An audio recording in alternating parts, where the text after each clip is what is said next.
こんにちは。桜の間日本語ルームのゆきえです。今日は語学を勉強するときに何が一番難しいですかというテーマでお話をします。今回はポッドキャストとして聞いてみてください。チャンネル登録、高評価お願いします。オンラインレッスンもしています。それでは始めましょう。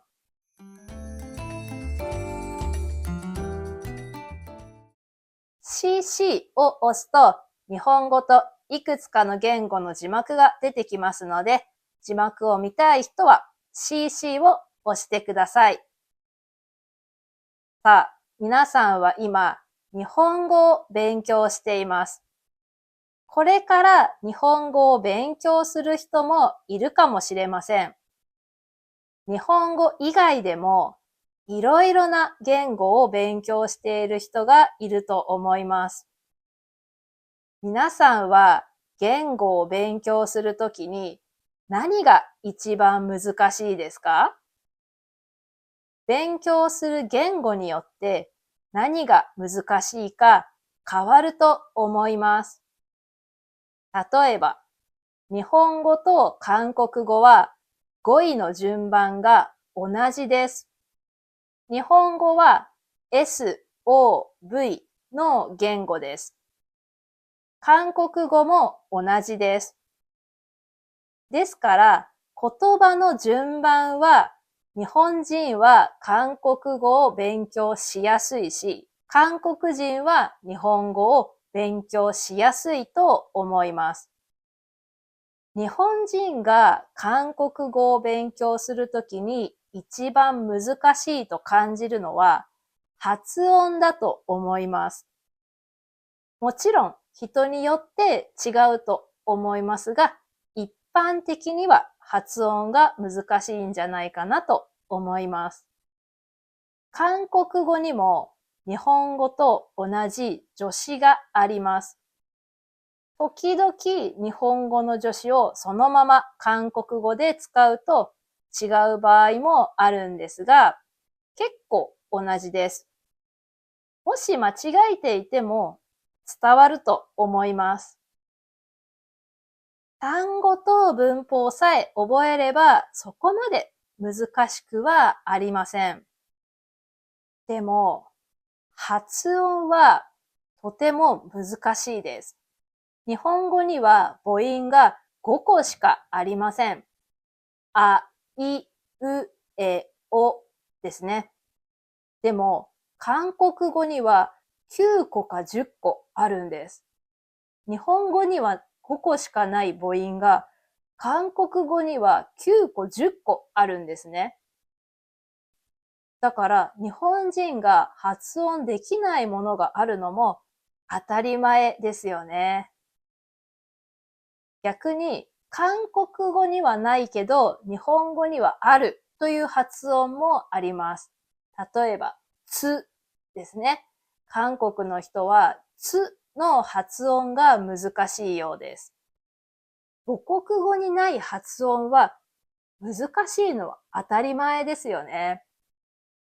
母音の発音が違うと違う単語に聞こえてしまうと思います。でも、日本語のつが発音ができなくても、ある程度は伝わります。ちなみに、私が韓国語でいつも苦労する発音は、ダットゥッタンという言葉です。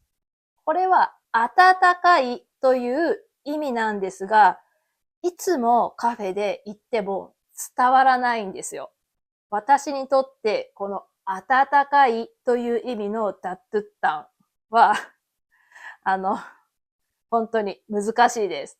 どうですか、韓国の皆さん。今の私の発音伝わりましたか？多分ね、伝わってないと思います。次に、英語と日本語の違いです。日本語は SOV の言語ですが、英語は SVO の言語です。語彙の順番が違います。日本語は私はパンが好きです。と言いますが、英語では I like bread ですね。この短い文章の中でも語彙の順番が違います。でも、ここまでは慣れれば大丈夫ですけど、語彙の順番が違うということは、長い文章になると何がどうなっているのかわからなくなります。例えば、私はパンが好きだから、いつもパンを食べているけど、たまにパンに飽きてしまって、食べたくなくなる日があるんだよね。この日本語を英語にすると、I love bread, so I always eat it. But sometimes I get tired of it and don't feel like eating it. になると思います。チャット GPT で翻訳をしました。これぐらい長い文章になると、すぐに理解することができません。I like bread は、私はパンが好き。そうは、だから、と、一つ一つ読んで理解していきます。今のは比較的簡単な文章ですね。じゃあ次はどうですか？昨日会った友達が先週行った旅行の話をしてきたんだけど、その話を聞いてたら、私も行きたくなっちゃって彼氏に旅行に行こうって言ったんだ。今の長い日本語はどうでしたか？今の日本語を英語に直してみます。これもチャット GPT で翻訳しました。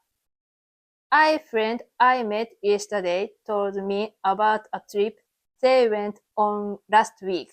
Listening to their story made me want to go too. So I told my boyfriend, let's go on a trip. となります。発音はすみません。悪いと思います。a friend と I met の間に that が隠れていますよね。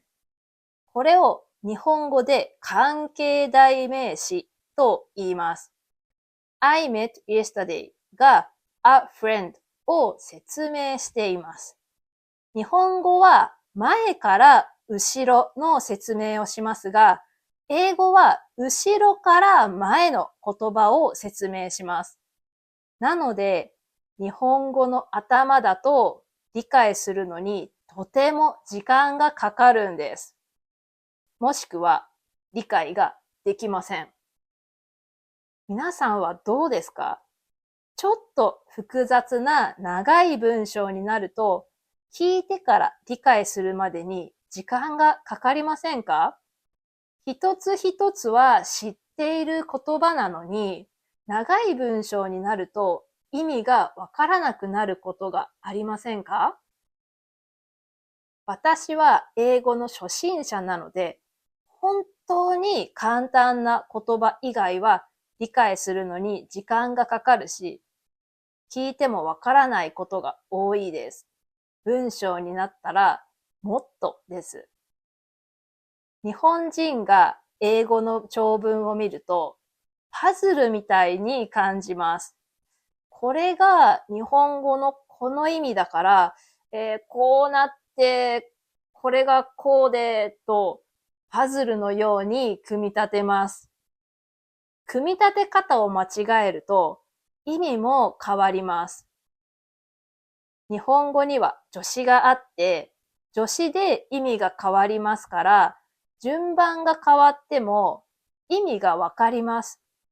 でも、英語は順番が変わると意味が変わってしまいますよね。日本語歴が長くなると、英語を聞いてもどう理解していいかわからなくなってしまいます。日本人のような SOV 言語の人が SVO 言語を勉強するとき、単語が分かっても、これは何を説明しているんだろう？何がどうなってるんだろう？と混乱してしまいます。だから言葉の順番が違う言語を勉強するのはとても難しいと思います。そう考えると、日本語を勉強している人って本当にすごいと思います。尊敬します。日本語って似ている意味の言葉がたくさんあるし、ひらがな、カタカナ、漢字の3種類ありますよね。それを覚えるだけでも大変だと思います。日本人でも全部の漢字を知っているわけではないですし、カタカナだけがたくさん並んでいる文章を見ると読みにくいです。日本語で何が一番難しいですかと日本語学習者に聞くと、漢字、話すことという人が多いです。